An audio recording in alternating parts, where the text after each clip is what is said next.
சொத்து வரி கூடியது. ஒரு நிலம் வாங்குறீங்க, 1 ஏக்கர் நிலம் வாங்குறீங்கன்னா அந்த பத்திரப்பதிவுக்கு போனீங்கன்னா அது அதிகப்படியான கட்டணம் இருக்கு. இந்த நிலத்தின் விலையை விட பத்திரப்பதிவு விலை அதிகமா இருக்கு. இப்படி அத்தியாவசிய பொருள்களின் விலையை, அரிசி, பருப்பு, உப்பு, ஊறுகாய், நெய், மோர், தயிர், பால், இதன் விலையை ஏற்றி இதை சமப்படுத்துறீங்க. இப்ப ஒரு அறிவு சமூகம் இது ஏற்குதான்னு பாருங்க. இலவசமா பேருந்து யாரு கேட்டா? தரமான பேருந்து கேட்டோம், நியாயமான சரியான கட்டணத்தை கேட்கிறோம், ஒரு குறைந்த அளவு கட்டணம்.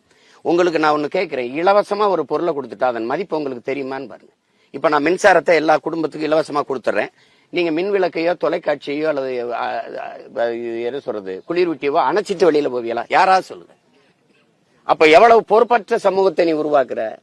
நீ ஒட்டுமொத்த சமூகத்தையும் ஒரு ஏமாத்தி நான் வந்தா 10,000 கொடுக்குறேன், நான் வந்தா 2,000 கொடுக்குறேன், நான் வந்தா 2,500. யார் உங்க பரம்பரை சொத்தை வித்துட்டு கொடுப்பீங்களா? எங்கிருந்து கொடுப்ப?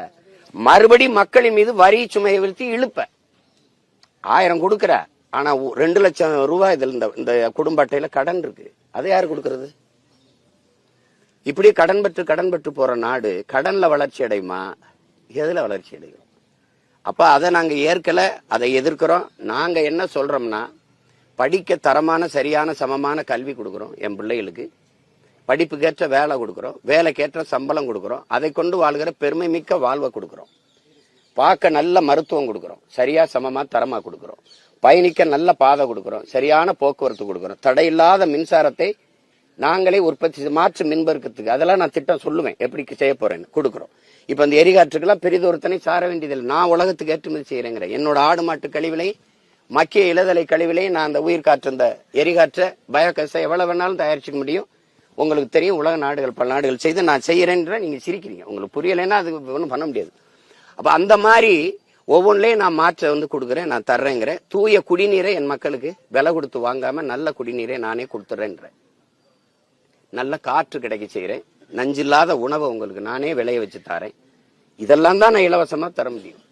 நீங்க அதை விட்டுட்டு வேட்டி சேலை, ஒரு அடிப்படை தேவையை கூட நிறைவேற்றிக் கொள்ள முடியாத ஏழ்மை வறுமை நிலை.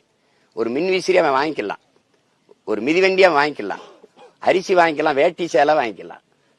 நான் ஒரு கேள்வியை கேட்கிறேன், 1/2 பவன் 1 பவன் தாலி வாங்கி கூட, தாலிக்கு தங்க வாங்கி கூட ஒரு பொண்ணு கழுத்துல கட்ட முடியாத ஒருத்தன் அந்த பிள்ளைய கடைசி வர வச்சு வாழுவான்னு நீங்க நம்புனீங்கன்னா இது எப்படி சொல்லுங்க? 1 பவன் தாலி கூட வாங்கி கட்ட முடியாத ஒரு வக்கற்றவன் நீ எப்படா பிள்ளைய வச்சு வாழுவ? தாலி கொடுத்துருவோம், அப்புறம் மோதிரம் கொடுத்துருவிய, அப்புறம் என்னதான் சொல்லுவீங்க, அப்புறம் டவுசர்